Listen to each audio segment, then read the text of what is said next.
Morning, Zach Spicer with JTNS.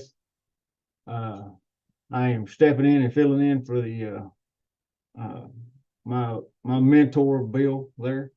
I'm just going to throw this out there. This one was actually done back in March, so y'all are going to see some of the same things that we had last go around. I've added in some different videos and different stuff in there to liven it up a little bit. So if we're ready, we'll get going. Hazard recognition is what we're talking about. To be honest with you, I'm going to stay away from saying APPA, just simply based off of it started fights. The thing with it, especially the 17th edition, if y'all don't know some of the new details in it, holler at me later. I'll talk to y'all about it. Just know it has a section in there over hazardous reporting. What we really get into is the NESC. And so unlike the NEC, right, the National Electric Code, which is for your electricians to do your houses, businesses, stuff like that, with the NESC, that's our rule book, right, the utility rule book. Now, it's technically voluntary, but the state of Tennessee has adopted it, which means that now, hey, it's law, right? So it comes into this right here to where the court systems, the civil side of this plays a big part. I could really rename this program right here.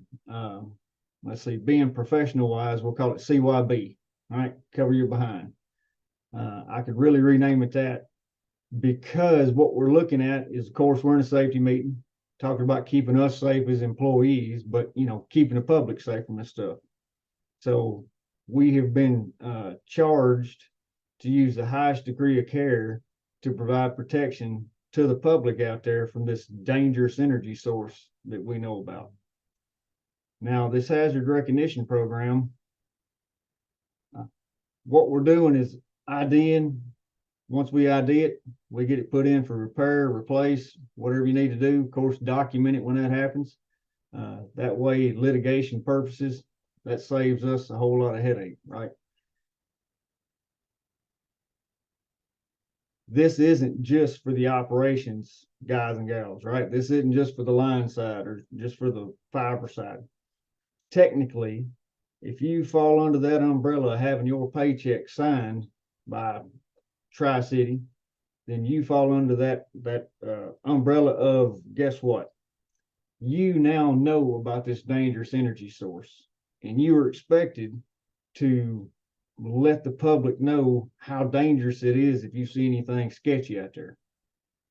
One of the best examples I've heard, which, by the way, what I've determined, I've been, I guess, doing this for about a year now. What I have determined, and I am nothing more than a storyteller, right? I collect stories, pass them out. That's how we learn, right? One of the better ones I heard, I had a main highway. This main highway had ABC Electric, we'll call it that, right? ABC Electric Company on the right-hand side. Left-hand side, we had XYZ Electric, right? Now, underneath ABC Electric, they had a sawmill getting built. Fella got a piece of tin into the line, got hurt, killed, injured. XYZ Electric got sued. Now that doesn't make any sense, right? Like it's not even ABC's power line or XYZ's power line, right? It's not even their electricity. What they ended up proving was that a member, an employee of XYZ, tooled up and down that road and actually spotted that and didn't say anything about it, right? That's how this gets, man. This is why I said I could rename Mr. CYB, all right? Because this is part of it, right? We got to keep the public safe from just them being the public, to be honest with you. So, reporting wise, FYI, if it gets called in, make sure you go out there and get an eyeball on it, right? Especially when the public calls it in. The big thing about them is, I guarantee, especially with the line side, y'all have seen it, heard it, Facebook, Instagram, Twitter, whatever. They roll by and they don't mind. They'll see one guy out in the bucket, 3 or 4 guys on the ground. And then, oh, must be nice work for the city. Must be nice work for the state, right? They have no idea what we do, right? They don't even understand the part we play in this. Now, granted, you probably could get away with losing one or two of them guys. They're always lazy anyway. But, not saying anything about foreman or nothing. But they don't understand what we do.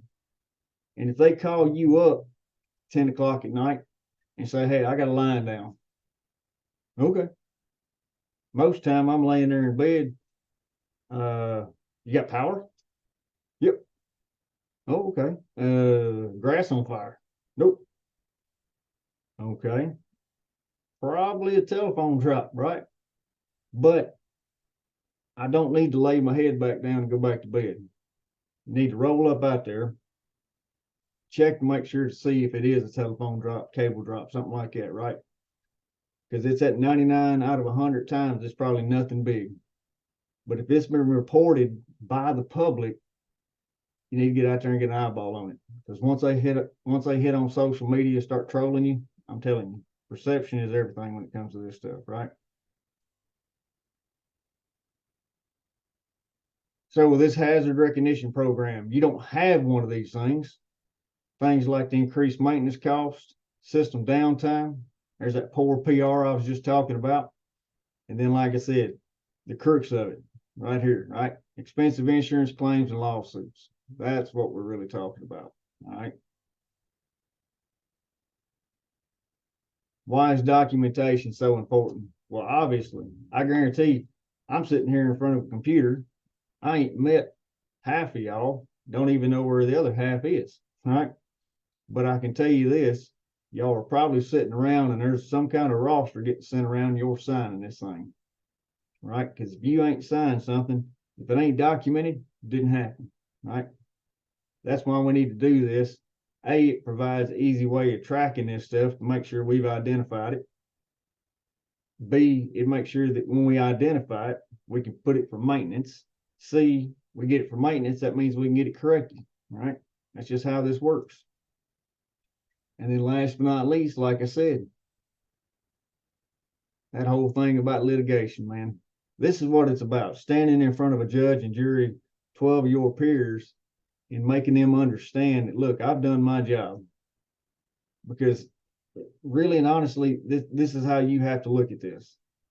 This is the example I've been using all month, right? Y'all look like y'all are pretty far out in the country. I assume y'all got some lines out in some farms.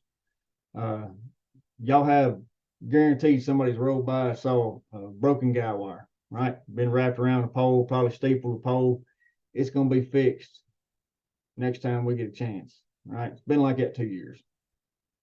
But because of that broken guy, now the sag's a little bit lower on that neutral, or the sag's a little bit lower on that service. And old boy rolling through there with a round baler, hangs it, tears it down, catches a baler on fire, burns up that 1976 model John Deere that belonged to his great uncle, which the sentimental value alone is worth millions. But, they're going to come after y'all, the electric department, because y'all got the deep pockets. That's how it is. When they come after y'all about this stuff, that lawyer is going to get real smart real quick about this NESC thing. In fact, a lot of smart people don't even get smart on what they're doing. They hire smart people around them, right? So they might hire old linemen, old foreman, old engineer, something like that, and that fellow just might tool around your system. And he's going to look, hey, there's a broken brace. Hey, there's a broken cross arm. There's a street light head hanging down. That sag's a little low. He's going to start writing all this stuff down, documenting this. And then when you go stand in front of that judge and jury, right, and they're suing y'all for all these millions of dollars, he's going to sit here and have his stack of papers and go, you guys can't even obviously upkeep your system. That's why this stuff happens, right? So that's what I said. All this is about at the end of the day, to make sure that you police yourself. Now, I throwed in some videos here. We're going to see if this works or not. I honestly would like to hear back from somebody. I don't know if y'all can unmute and talk to me. I feel like I'm not talking to anybody, but I'm going to play this video right here. Say again. We can hear you. Awesome. All right. This one right here, this video just goes to prove something, right? You can try to protect the public from being the public, and it's hard to do that. Don't work.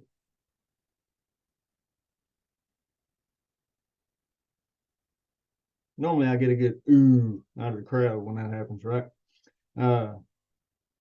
Reason why I really show this video is, notice, fella had a flag on his pole. He even had a follow truck, right? He's got a bucket behind him. The big kicker is, notice that bucket's got a camera on it.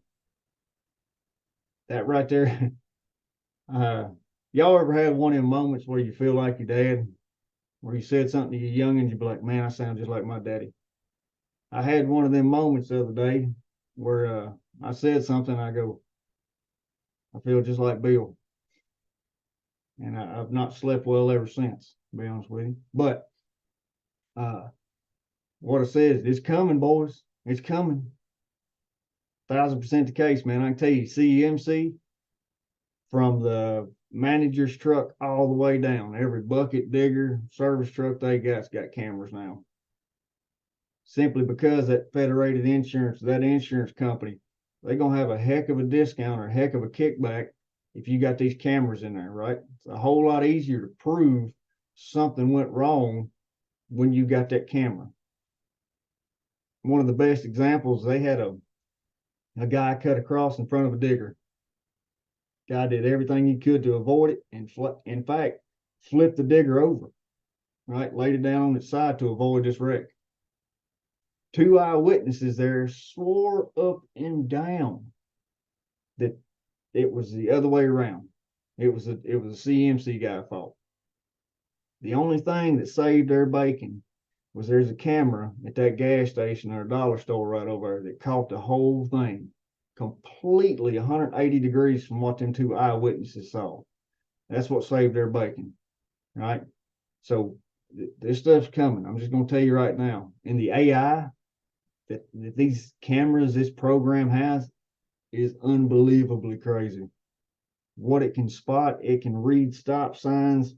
Man, if you're doing 45 mile an hour, it can see that, right? See, there's a speed limit sign there. And then if there's a sign that pops up, curve ahead, 35 mile an hour, it can read that and know, man, when you hit that curve right there, if you don't drop the 35 mile an hour, bing, you got an event pop up. That's how smart this stuff is. It's nuts. All right, let's see how we get to the next one here. So, play a little game. Let's spot the issue, shall we? So, obviously, you shouldn't be building your woodshed underneath the power line. That's a no-no. And I mean, looking at it from this point of view, don't look all that bad, right? Don't look all that bad.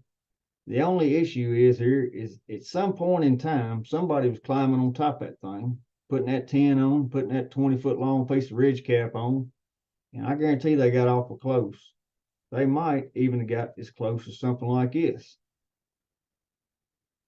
Now that fella right there thinking he's going to be smart, threw that toe strap around that wire and was going to pull it back out of the way.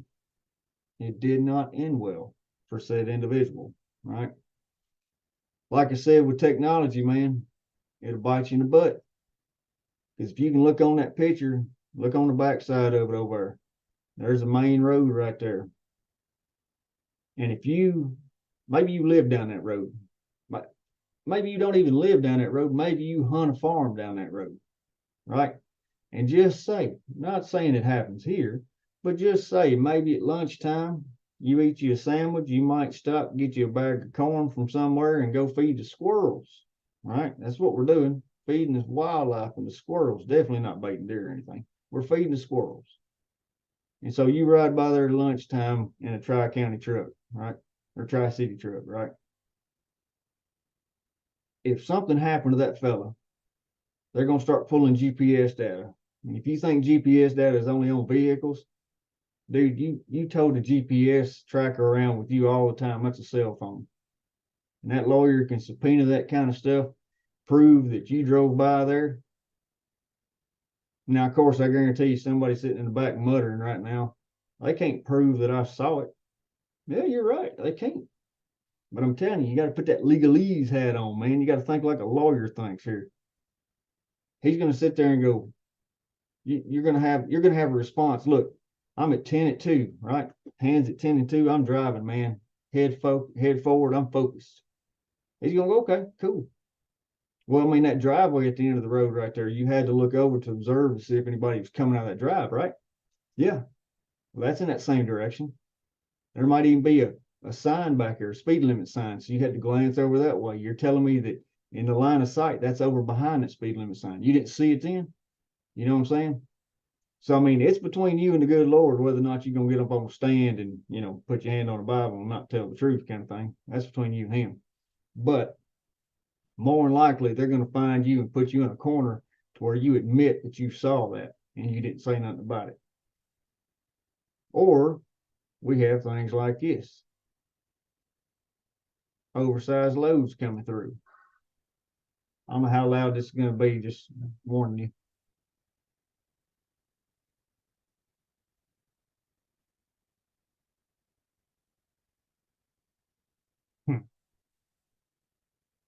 Now somebody's going to get to the lake with that $1 million yacht there, and they're going to be really curious why in the cat hair nothing electronically works on that thing. Might even have some little pinhole burn marks on the bottom side of it, right? You see oversized loads. I can tell you where I come from out of Dixon. We don't have any yachts coming through at any point in time. Most time you got maybe some overzealous siding guys that have too many ladders sticking up, or log trucks, something like that, right? Yeah, it's 1,000% on you to holler at them and say, hey, fella, that thing's a little too tall. I can tell you it's too tall because you went there at red light right there. You see the red light moving? That means you hit it, right? Now, at this point, you ain't the electric police, right? There ain't no such thing, right? All you can do is inform him of the danger, right? Unqualified worker, at least 10 foot away from 50 kV or less, what OSHA says, all that good stuff. You can just inform him. Now, he can tell you to go somewhere probably that you don't want to go. But guess what? You've done your due diligence, right? You've informed that public that guess what? There's a dangerous energy source here. You are in the area of possibly getting hurt kind of thing. I'm telling you about it. What you do is what you do from that point on. I can't help it if you're going to continue to be an idiot. This is becoming more and more prevalent right here, especially with electric departments picking up and running calm. They're shoving that stuff way up under there. All right. Now that, per the NESC, supposed to have 40 inches for that calm space and all that good stuff. 2 stories I got on that real quick. I was down in Lawrenceburg, right? They had a subcontract fiber company coming through, right? It was on their system, but it wasn't hired by them. It was another electric department. The guy from Lawrenceburg hollered at him and said, man, dude, y'all 12 inches down from that nozzle right there. The fiber guy honestly looked at him and said, oh, no, man, we're good. Listen, the guy at the electric department said that bottom line always dead. That bottom wire is always dead. Right. Ever heard of open wire underbuilt street light circuits? Anything? Right. Dude, you have no earthly idea. Right. And that's the problem. These fiber comm guys, they don't know what they don't know. Right. Unfortunately, the statistics for this were contacts, injuries, fatalities, man. Comm guys are beating us out, which is a terrible thing, right? One over in East Tennessee, I heard about 3 weeks ago now. Comm guy climbed up there, 2 guys on the ground. Neither of those guys had climbing gear. I don't think they even knew how to climb anyway. So that's a boo-boo to begin with, right? You ain't supposed to be climbing a pole if you ain't got somebody to get you down. So climbs up there, flops some wire up, gets it up in the hot, ends up getting hurt and burned up on the pole. The kicker to all this is the electric department wasn't told by that comm company. The electric department find out about it via social media, right?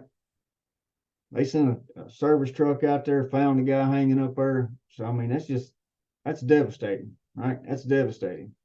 These fly by night subcontractors for these comm companies, you got to be worried of this stuff. You got to be worried of these guys. I mean, this right here, nothing major, right? Y'all probably got a half a dozen of them, maybe even more out there, right? Washed out pole a little bit. That'll stand there forever and a day. You won't have a problem out of it. But like I said, this is about if something does happen and you've got somebody tooling around on your system, he's going to spot problems like that. And all that is a black mark against y'all, right? That's 1,000% all it is. So these little issues right here, take care of the little problems before they turn into big problems, right? One of the big things when I done line work, I was always worried about, right, was youngins, right, kids. So I don't know if y'all's electricians the way ours was, but you go out there and hook a temporary up, roll that service up there, heat it up, put the meter in, and you're hanging that ladder back on the truck. You're getting in the passenger seat or driver's seat, and you look over, and that electrician's done pulled that panel off, right? Because he got that blue sticker on there. He's passed inspection. But as soon as you hook it up, he's pulling that panel off. He's taking that GFCI out, right? Because it trips every time that air compressor kicks on. So he's going to hardwire that bad boy into a breaker. And they'll probably leave it like that. Like I said, me personally, I think about that mama and daddy bringing that 4-year-old or that 6-year-old around this weekend, and they're tooling around. Yeah, they got it roughed in. Oh, here's going to be my bedroom, blah, blah, blah, that kind of thing. And youngins, dude, they have no earthly idea, right? They're pulling, prodding, poking, touching just to do it. And that right there being open like that's super dangerous, super dangerous. This right here has probably been like that for 20 years. Probably stay like that for 20 years. But when you spot something like that, 1,000%. Now, I understand. I'm a new guy. I'm sitting here and I'm talking to y'all going, hey, here's things y'all need to do. My apologies. I'm fairly sure y'all got enough work to do as is. And I'm sitting here throwing more work on top of you, right? But I'm asking you to do this stuff simply based off of, yeah, this is safety, 1,000%. That's what it's about. But this is also possibility of saving somebody's life and or saving you or your company a lot of money, right? Next video here. What I love about it is you can spend about 45 seconds on YouTube and you can become an expert in whatever you want to become an expert in, can't you? And so if this guy right here treats this as nonchalantly as he does, and it's in his house, right? In his house. I don't know what you expect out of the public when it comes in power lines overhead. Just really pay attention to his face when he gets done.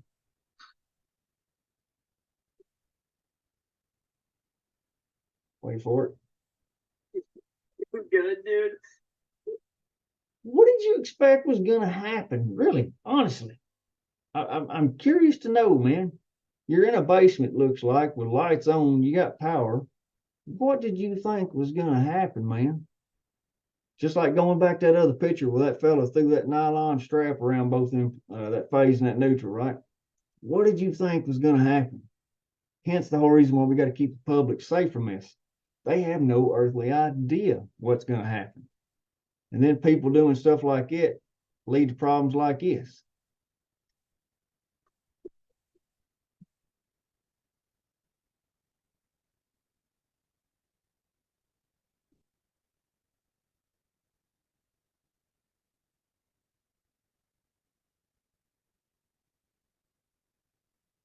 I'd be safe to say you might need a new meter, right? Just maybe. That one may not work no more, right? So, of course, then again, it leads for more work for us and everything else, right? Spotting that, right? That double upset hanging out of the pole. Guarantee that right there would not cause a problem forever and a day, right? But here's how it's going to play out, man. I'm telling you, you get one of them lawyers in there, get that guy come in and spots that. That lawyer, seriously, this is the way I see it happening. That lawyer is going to look over that them 12 jurors, right? 12 of your peers, right? Going to ask them, hey, y'all ever bought a bookshelf from Walmart, something like that? Had to put it together, put a nut and a bolt together. Yeah, yeah. I imagine most people in this world have. And yet we have these qualified, trained professionals, right? Professional linemen. They can't even put a nut on a boat, obviously, right? And that's what it is. That's exactly what it is. They're trying to prove that y'all are just derelict on what you're doing, right? 1,000%. Now, I will be honest with you though. That neutral wiggling like that ground. I had old linemen do this to me one time, and you know how we are with each other. I'm fairly sure he was just poking fun at me, right? I thought he was just trying to make me look like an idiot. I don't know why he needed to, because I do a good job for myself. But had a guy had a ham radio station, had static on the 24 hertz band or megahertz band and all this good stuff. He told me to find a radio, which was actually pretty difficult to find a radio. Put 4D batteries in it, tune it to an AM station that had nothing on it, which is pretty easy. Not a lot on AM. Tune it to one of them, crank the volume wide open and set it on top of the pickup and slowly ease down in that subdivision. And as you tool around that subdivision, sure enough, static will start just belting out of that radio. Boom up, loose neutral. Boom up, cracked insulator. We found a problem just by using an AM radio like that. Now, like I said, occasionally, them older linemen actually know what they're talking about. Just occasionally, just occasionally. Right-of-way problems. I'll be honest with you, I have no idea what y'all system looks like. I don't even know how far y'all go up north, right? I know y'all hit into Kentucky. I'd like to know more about all this good stuff, but I don't know what your right-of-way looks like. I'm hoping it's not like this, right? There's a transformer in there somewhere, right? And of course, us being us, dude, I'd roll in there and cut that stinking thing to the ground, right? Drop it.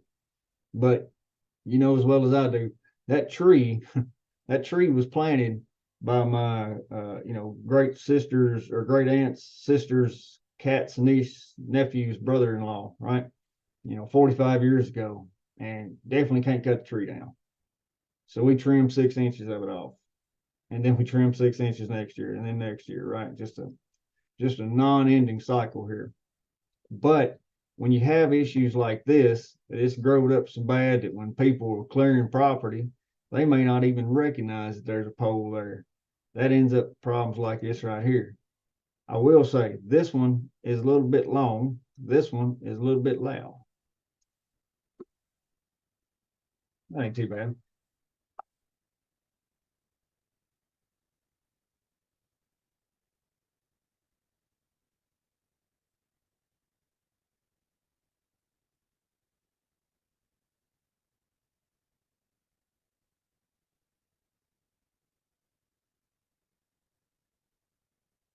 Tell you what, I'm gonna pause it real quick.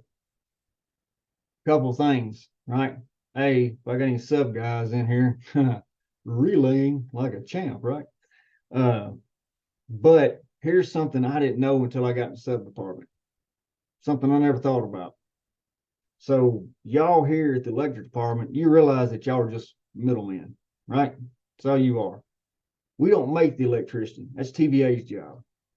We take it, we package it up in this nice, neat little package and distribute it to customers, right? And so just like that customer at their house, they got that meter spinning when they're using electricity. We got a meter at the substation. So that meter turns and we pass that electricity on to the customer. So what we buy from TVA should, in theory, equal out to what we sell to the customers, right? It ain't like we We buy electricity and we stick it in our back pocket to save it for later, right? We buy a little extra today. No, that ain't how that works, right? But here's the issue. That tree on that line and that amount of fault current going through it, that's electricity being poured into the earth that's not doing nothing for nobody. Is the metered substation still turning? Yep. Are we paying for it? Yep. We're not being able to sell it, right? It's doing us no good. So don't get me wrong, a good reason to have right of way cleared up is, keep stuff like this from happening, but just the faults themselves, that's money being wasted. That's company money being wasted. Maybe better right of way. Next thing you know, you can quantify that out. That saves more money. The better right of way you got saves more money. It might be more money on the hour. That might be better trucks. You just never know, right? So that's a good reason when y'all are griping about it's cold, when you got a lot to do. We're going to Squirrel Garden, this subdivision. Huh, there you go, man. There's your reason right there. Because every squirrel, every possum, everything that gets up there causes a fault like that. That's electricity being wasted, right? That's money being thrown down the drain.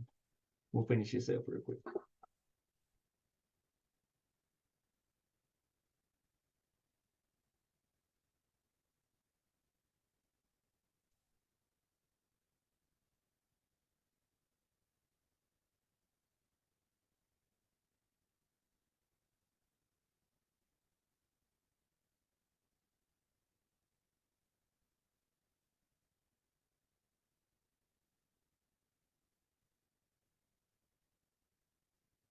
Told you it lasts a good minute.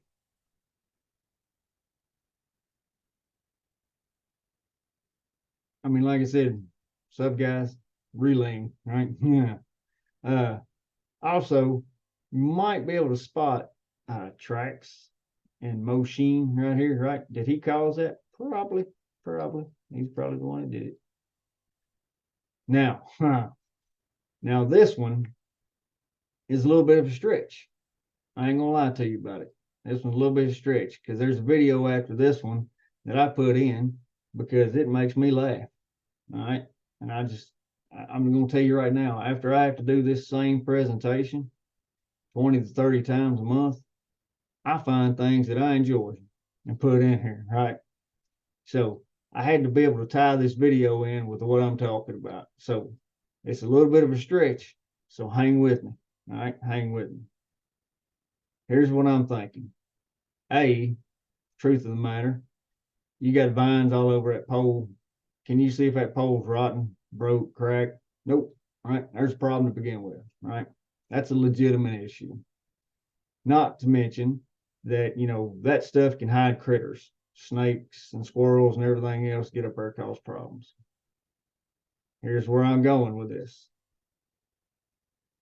My 2 cents. Let's play a for instance game here. What if? It's what my boss used to make me do at the substations. Sit down with the drawings and play what if, right? You can notice the corner of the house over there. I'm going to say me and my wife bought this piece of property. And when she looks out that window, she sees that old nasty hairy pole right there, right? She doesn't like it. Plus, the kids are allergic to poison ivy. She says, go get that off her. I don't like it. I don't like seeing it.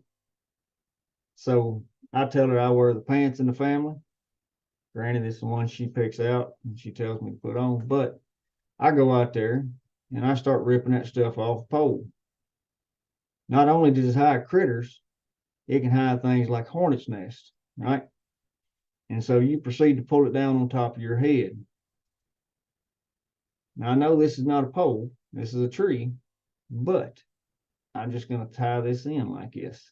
One thing to notice, the guy in the blue, all blue right here, all he's got to do is hold that foot pedal down and push the lever down. That's all he's got to do.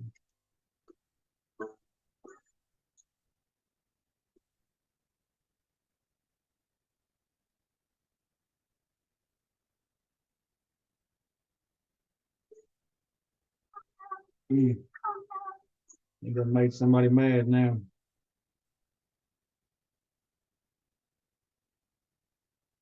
So that's a new kind of jujitsu right there. Like I said, all you got to do, hold that lever down. I'm gone. I'm bailing. I'm out. The other guy is going to stay and fight the good fight. We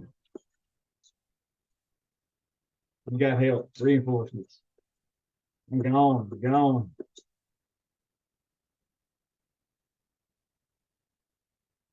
He moving, son. I'd be hesitant to say that fella ain't moved that fast in a while. But like I said, the stretch, right? Here's how I'm going to tie this in. I know it's a tree, hornet's nest, all that good stuff. But if I could pull a hornet's nest down when I'm pulling them vines off that pole, next thing I know, anaphylactic shock, emergency room visits, ambulance visit, all that kind of stuff. If I got creative, got with a good lawyer, I could 1,000% see that lawyer being able to tie that together. Well, if you guys would have upkept your system, didn't have this nasty stuff growing on this pole, that fellow would have never went out there and started pulling it off, right? Hence, never pulled it off, no hornet's nest on top of them, no ER visit, and all that kind of stuff. I 1,000% can see that happening. So, plus, like I said, I like the video. I don't know, somebody's calling. So, depending on how you do this, right? I don't know if I can hit a button and make that go away or not.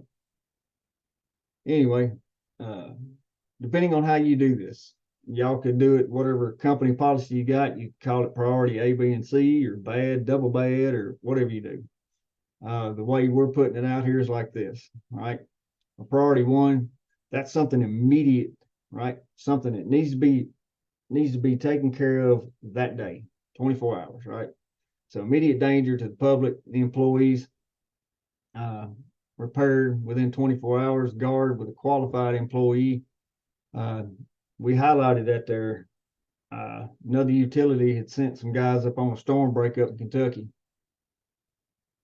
Tree fell, neutral's laying on the ground, pole broke, tore the primary off. It's at eye level, floating eye level on the side of the highway.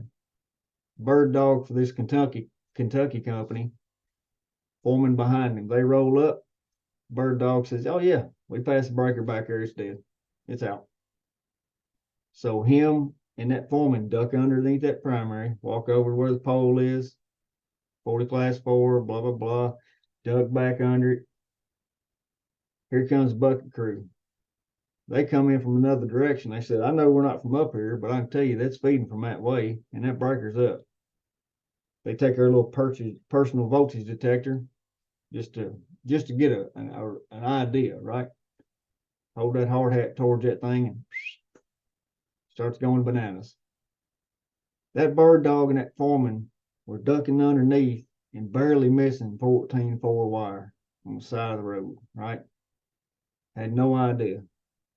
Hence the whole reason to do it with a qualified employee. Make sure that somebody that knows what they're talking about, knows the system, knows where it feeds from, knows how to test, how to ground, is there when this stuff goes on, right? So guard it, isolate it, cover it up, whatever you need to do, barricade it off, kill it out if you can, and then last but not least, repair, replace.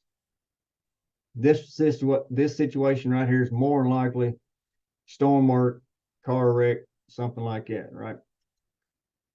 Priority two, of course, it's not an immediate hazard, right? It's a possible hazard, right? This would be, in my mind, something like, let's say a broken cross arm, broken tie wire. There we go, broken tie wire. So that phase had jumped off the end of that arm and it's floating 25 foot up in the air out in the middle of a pasture. You ain't gonna have a problem. It'll probably stay up there forever and a day, right? But it's one of them issues. If it's spotted, if it's called in by the public, you need to get out there and get an eyeball on it. Preferably this kind of stuff, you don't want it to get to a priority one to where it has to be taken care of immediately. This stuff would be get out there, look at it, possibly write up a dirty work order, get it put on the boss's desk, get out there by the end of the week. something like that, right? Just get it repaired as promptly as you can. Priority 3, unlikely hazard to the public. This is where I'm going with it. I'm saying a broken wood brace. That's, I don't think it's going to cause a problem ever, right? So there's no immediate damage or no immediate hazards, right? Now, of course, weird things happen, could deteriorate to a priority 1 or 2 kind of thing. Probably required to rebuild, replace, repair, something like that. Document it for routine maintenance. Probably easy to do. This is one of them that you can holler at the engineering fellas. They can roll out there, write up a work order for it, get it turned in, get it put on the desk, and it's scheduled for maintenance. All right. And of course, when you get it completed, make sure it's documented. All right. That's pretty easy. Most time it's just a work order when it's done. So to button this up, we're done. It's your duty, right, working here at the electric department to make sure that you identify, report, and repair this stuff. It's real easy saying, right? If you see something, say something, right? Because like I said, the public has no earthly idea how dangerous this stuff is. And don't get me wrong, I'm not saying that the warehouse men and women or the men and women up front or the accountants or the MSRs or CSRs or whatever, I'm not saying that they know what we know. But because they work here, they do understand that this is dangerous. And that right there puts them in the same boat we are in. And which means that we have to keep the public safe from being the public, right? Also, when it's called in, reported, especially from the public, make sure you go get an eyeball on it. I just be hesitant to say this. Even if you roll out there at 10 o'clock at night and it is that telephone drop down or that Comcast laid across the driveway. If you roll by there, see it, peace. I'm back to the house, right? 2-hour minimum some places have, right? Go back to the house, get back in the bed. They're going to wake up the next morning and they're going to look out there and go, I can't believe it, man. I called them. They didn't even come out here. That right there, because in their mind, they might be thinking that's the most dangerous thing in the world laying on the ground out there. How am I going to back over it? How am I going to get to work? I highly suggest, man, you roll out there, you see that telephone drop down. If you can, pull it back across the road, roll it up over at the pole. Maybe leave them a note underneath the car windshield, knock on the door if it ain't too late, give them a call, give them a text, tell your dispatcher to call them back, tell them what's going on with it. Hey, you need to get a hold of AT&T, right? Something like that. That PR right there goes a billion times better in your favor, all right? All right, it's that whole thing that you can do 99 good things and 1 bad thing, and that's what you get remembered for, right? So you got to have plenty of good things in your back pocket, right? Now, it got to be documented, preferably on a hazard recognition form, but it doesn't have to be that. It could be a trouble ticket. It could just be a dirty work order, whatever you want to call it. Just make sure it's documented. Also, when you get it fixed, make sure that's documented, right? That's pretty easy. It's probably a work order got done. Last but not least, right? Hazard recognition programs will save lives, injuries, money. We're in a safety meeting. That's what we're in, right? We're talking about safety. We're talking about saving lives, right? Preventing injuries, not only for us, the employees, but the public. But notice the last thing, the very last thing, right? That's like a Freudian slip, right? That's what we're concerned with right there, right? Because if you can save the company money from insurance claims and all this good stuff, I'm telling you, that's what it's about. Because you hardly ever hear Nashville Electric System sued for, blah, blah, blah, or Memphis Light and Gas sued for, you don't normally hear that. Because even though, say Nashville didn't do anything wrong, right?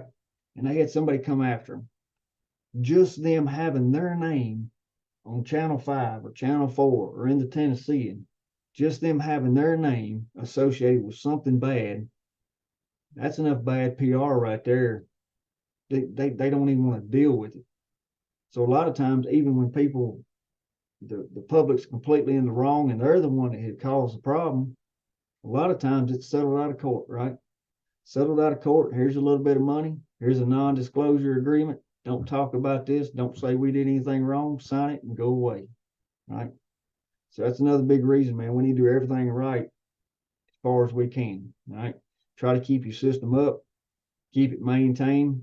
Because like I said, they're going to try to prove that all you fellas, all you're worried about, new poles, new wires, set meters, revenue coming in. You ain't worried about maintenance. You ain't worried about maintenance. All right. So at the end of the day, I got questions, comments.